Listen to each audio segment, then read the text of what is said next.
of 10, 141 yards and a touchdown, 14 yards an attempt on play action.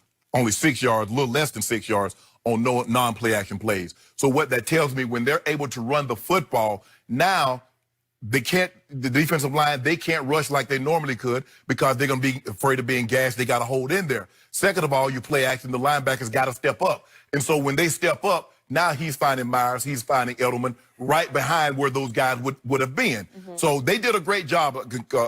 They did a lot better job running the football than I thought they would. I think they stuck with it. They committed to running the football, but this doesn't solve their offensive woes. And even with that being said, Skip, Josh Allen had an opportunity with about 2 minutes to go in the ball game. He missed a wide open Dawson Knox that could have got the game-tying touchdown. Now, we don't know if New England goes down the field, gets a touchdown, gets a game-winning field goal, but this is what we do know. They had an opportunity to really put some pressure and make Tom Brady execute in a 2-minute drive. Now, we've seen him execute those drives so many times before, especially in New England. But I would have loved to have seen that opportunity. But no, this does not fix, one game does not fix what ails the Patriots offense. I guess he got three new guys out of Dorchester because I didn't hear anything about the receivers. I didn't hear anything about Lacoste. I didn't hear anything about Edelman. I didn't hear anything about Myers or N'Keal Harry. You notice that, Jenny? When they win, Tom Brady is fixed. The moment they lose, look at those guys that he threw it to. Tom Brady, next gen stat says the receivers have the least separation of anybody. You see how you do? You see what y'all do with that, Skip? I'm not going to let you do that. Look, they ran the football. They did an excellent job of running the football, which surprised me considering how stout Buffalo has been at stopping the run. Give those guys credit. But I'm telling you what I don't like, Skip. Josh Allen had some opportunity to take advantage of that defense, and he missed some throws. Now, I'm not so sure Lamar Jackson or some of these other teams, Pat Mahomes, will miss those throws. But I do not believe the woes that the Patriots have basically suffered all year long offensively has been cured in one game. And I disagree. They fixed what ails them on offense, and he didn't do it with 3 guys from Dorchester. He actually did it with like 5 guys from Worcester. Do you know Worcester? It's way over on the other side of the state, right? So it's not even from the Boston area. That's how bad it was this time because he lost his one and only go-to receiver, Julian Edelman, for about a quarter in the second half. And still survived. Still survived without him. Zach Ertz came back and was pretty good. But there's a Dallas Goedert, and there's an Arcega-Whiteside, and there's a Greg Ward Jr., and Tom Brady would light it up with those guys. You give him Zach Ertz or Dallas Goedert, look out above, because here would come Tom Brady. But look out on Saturday. Tom Brady was Tom Brady on Saturday. That was vintage playoff Tom Brady. 42 going on 28. Stiff-arming Father Time and looking just like Tom Brady always looks about this time of year. And, yeah, he was a play-faking magician on play action. But he also, would you have him for 114? Or I had 141, 8 of 10. Okay, well, he threw for 271 on 26 of 33. He was deadly accurate. He was quick with the ball, decisive with the ball, and threw it with velocity. That was Tom Brady. And again, they got some run game going. Come on, Skip, stop that some run game. Sony Michel had 96 yards, and Rex Burkhead is a closer, catching it and running it. All the biggest catches and runs were by Rex Burkhead.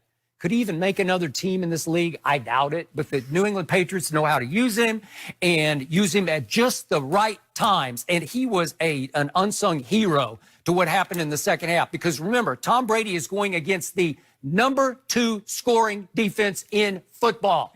And he shredded that defense, which brings me to the other defense, the great Bill Belichick's vaunted defense. I'm not sure how far that defense can carry this team because now what's broke on this team is the defense. To all your points, they were very lucky to survive on defense, not on offense, because I don't know, again, what was the final score, 24? 24-17. Yeah, 24. I don't know how they scored 24 points, but on defense, my God, I thought Josh Allen had a chance to score more, and you're right, he missed Knox on the one play. Look at all the home runs that he threw even look at these gains. They had a 53-yarder for a touchdown, 33 went to Knox at one point, 28 went to Cole Beasley, who had 7 catches for 108 yards. And remember, he missed Cole early on. Skip, he was wide open. He did. And the last throw to Cole Beasley was pretty great. He might have mistimed his jump. He might have jumped bit, but remember, Cole Beasley's like 5'9", yes. so how high can he jump? He elevated. Okay, he did the best he could, and it was a good throw under duress. Right. It was a good throw.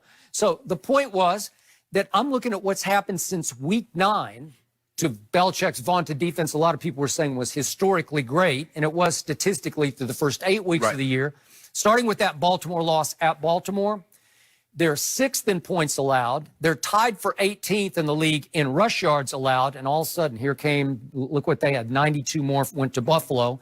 They're 25th in sacks, and they're now tied for 15th in interceptions. And guess what didn't happen on Saturday? The defense has carried this team much of the year, and it had 0 takeaways. 0 takeaways from Belichick's defense? And yet Edelman came back and just relit the fire, caught a 30-yarder as soon as he came back in. And then he caught the 2-point conversion pass, and it was like the good old days were back again. Skip, on that long touchdown run to John Brown, I thought Devin McCourty got a little lax. He did. He's like, it was because he's supposed to be in a deep hole, and I think he saw, and he looked like he ran an out and up on Gilmore, and he's thinking, well, Stephon got this, and just for a second, he got careless. And then the next thing you know, Gilmore's like, hold on, you're supposed to be in the hole, and now John Brown's over the top of it. When you play defense, Skip, I understand that you're like, okay, that's that guy, and he's been doing an unbelievable job. But if you have a momentary lapse, this is what happens. And I'm sure this is what Coach Belichick, and I think this is what Coach Belichick is like. Win a ball game, but not play particularly well on a given side, because guess what? Now when I put that tape on, I get your undivided attention. Now, you do understand if that's Tyreek Hill, you do understand that could be Sammy Watkins, that could be Mecole Hardman. Now, we don't want to have that luxury. We don't want to have that fault, Aaron, because, Skip, you play Mahomes or you play Lamar Jackson and you give up like that, they're going to really hurt you. Now, Lamar can run the football. We know what he can do, Skip. Mark Ingram goes out, and then Gus Edwards says, okay, it's my turn. Whoop. Yep. And then Hill said, it's my turn, and then Lamar was doing Lamar's things. Patriots better be careful.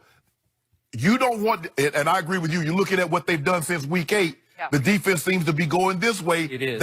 And the thing is, the offense, and you say they're back, but they're not back to the point where they used to be, Skip, when they had Gronk, Edelman, and Amendola, and it didn't matter. Given what they've been this year, that looked pretty good to me.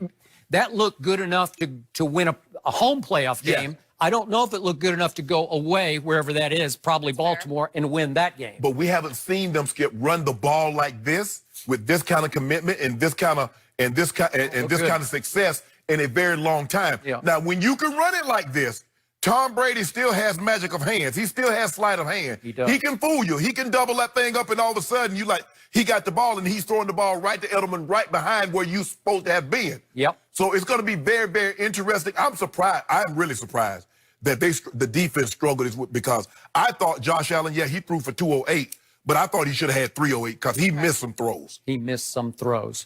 So what did I see from Lamar and company at Cleveland? Again, the Browns have been their nemesis. And for a long time in that game, it looked like it was Cleveland's game. Yes. Because Lamar didn't score his first points until 1:18 remained in the first half. But he scored wham-bam, bam-bam.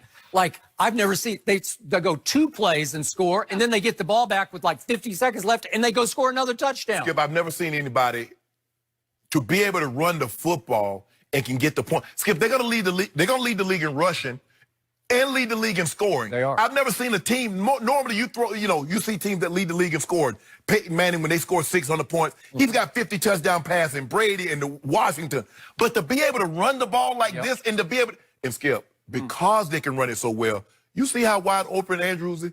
You see how wide open these receivers are, because we can't let Lamar. And next thing you know, you're like, Lamar, and then here's Mark Ingram running right up the gut, and he's getting 25. And then you let Andrews run down the seam. He made some throws yesterday, Skip. The guys were hanging on him, and he pumped it. That one for a touchdown. Yes. He kind of threw it off his wrong foot. And didn't matter. Yes. Mark Andrews. This kid he's been. It's unreal. Well, it's unanimous, Skip. He's going to win. The question is not who's going to be number 2. But he's going to win the MVP unanimously. I would think so. He's going to win it. There's not even close. Nobody's close to him Well, now. all I can say is Belichick will put on the tape of the most of the first half, and he'll say, aha, they missed on a 4th and 3, which they usually convert like Right. clockwork. Right. And then they fumbled at the mesh point. That's the first time they've done that all year. And then they missed a 3rd down and a 3rd down, and it led to no points until a minute 18 left in the first half. At least you see, oh, they're human? Yeah. Right. They're human? And he missed a wide. Andrews was really wide open. he did. He don't normally miss him that because they half rolled him a little bit, and so he had a clear line of vision to see Andrews. He was off a little early in the mesh point, but when they got it rolling, and that's the thing, when they get it rolling, they take 7 minutes and they put the ball in the end zone. It's not 7 minutes and they punt it away. They taking 7 minutes off the clock and they're in the end zone. I have never seen anything like this. No. I also think if anybody can beat them at Baltimore, it would be Brady and Belichick. Okay, fair. How? I don't know. I just think they might be able to figure something out. Right. I'm not sure Brady and Belichick can beat Kansas City right now because they looked really potent last night.